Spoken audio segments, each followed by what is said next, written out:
আসসালামু আলাইকুম। হাজির হয়ে গেলাম মজার একটি রেসিপি নিয়ে। আজকের রেসিপি হলো রুই মাছের ল্যাঞ্জা দিয়ে করলা ভর্তা।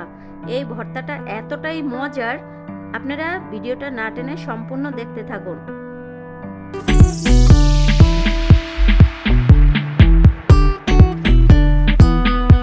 এখানে বড় সাইজের 2টি করলা নিয়েছি ভর্তা বানানোর জন্য।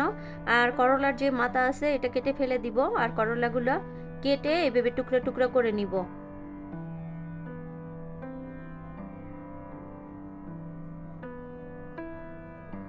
আমি দোনোটা করলা কেটে টুকরা টুকরা করে নিয়েছি। এবারে করলাগুলো আমি ধুয়ে পরিষ্কার করে নিব।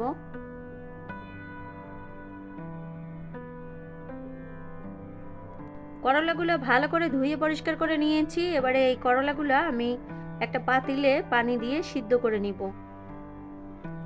করলাটা সিদ্ধ হওয়ার জন্য চুলায় বসিয়ে দিয়েছি। এখানে আমি রুই মাছের 2টি ল্যাঞ্জা আর একটা পিস নিয়েছি। আর তার ভিতরে আমি সামান্য কিছু হলুদ আর সামান্য কিছু মরিচের গুঁড়া আর সামান্য লবণ আমি দিয়ে মাছটাকে মেখে নিলাম।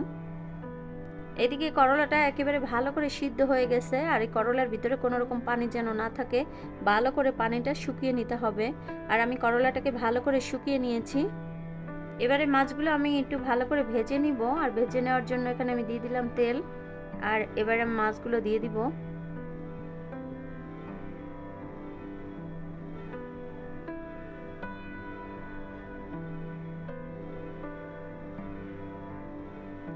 মাছগুলো আমি একটু উল্টিয়ে পাল্টিয়ে ভেজে নিচ্ছি।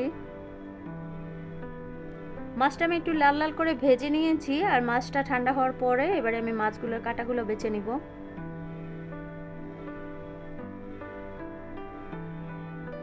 ভালোভাবে কাঁটাটা বেছে নিতে হবে, যাতে খাওয়ার সময় ভর্তার ভিতরে কোনো রকম কাঁটা না থাকে।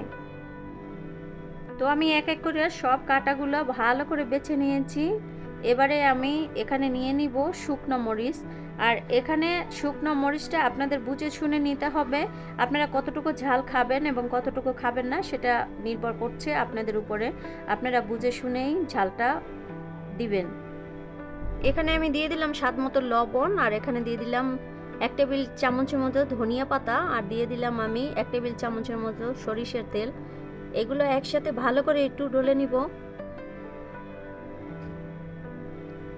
এবারে মরিচ আর ধনিয়া পাতার সঙ্গে করলাগুলো ভালো করে আমি মেখে নিব। করলার ভিতরে যে তিতে একটা ভাব থাকে, এটা কিন্তু সিদ্ধ করার পরে আর থাকে না। আর আপনারা চাইলে কিন্তু সিদ্ধ করে পানিটা ফেলেও দিতে পারেন। আর তারপরে করলাটা একটু তেলে ভেজে নিতে পারেন। তাতে কিন্তু আরও বেশি মজা হবে এবং তিতা কোনো রকম ভাব আর করলার ভিতরে থাকবে না। তো আমি করলাটা মাছের সঙ্গে ভালো করে মেখে নিয়েছি। এবারে আমি দিয়ে দিব পেস্ট। আর পেস্টটা কিন্তু সবার লাস্টেই দিতে হবে। আমি এখানে 1 কাপ পরিমাণ পেস্ট দিয়েছি। আপনারা চাইলে আরও বেশি দিতে পারেন। আর পেস্টটা বেশি দেওয়ার কারণে কিন্তু করলা ভর্তাটা খেতে আরও বেশি মজা হয়। খুবই সহজে বানানো হয়ে গেল রুই মাছের ল্যাঞ্জা দিয়ে করলা ভর্তা। এই ভর্তাটা এতটাই মজার, আমি প্রথম যেদিন আমার বাসায় আমি বানিয়ে আমার বাসার সবাইকে দিয়েছিলাম, সেদিন সবাই এতটা পছন্দ করেছিল, কোনো রকমই ধরতে পারে নাই এটা করলা ভর্তা। এটা এতটাই একটা মজার ভর্তা। আপনারা যারা যারা ভর্তা খেতে খুবই পছন্দ করেন, তারা কিন্তু অবশ্যই রুই মাছের ল্যাঞ্জা দিয়ে এইভাবে করে করলা ভর্তা বানিয়ে নেবেন। এটা কিন্তু খুবই মজার ভর্তা। আপনি যেদিন বানিয়ে খাবেন সেদিনই ইচ্ছা করবে আরেকদিন খেতে। এই ভর্তাটা বানানো খুবই সহজ, আর খুব সহজভাবেই আপনাদের দেখানোর চেষ্টা করলাম। আজ এই মজার ভর্তা রেসিপি কেমন লেগেছে অবশ্যই কমেন্ট করে জানাতে ভুলবেন না। আর যদি ভালো লেগে থাকে লাইক কমেন্ট শেয়ার করতে ভুলবেন না। আজ এই পর্যন্তই। আল্লাহ হাফেজ।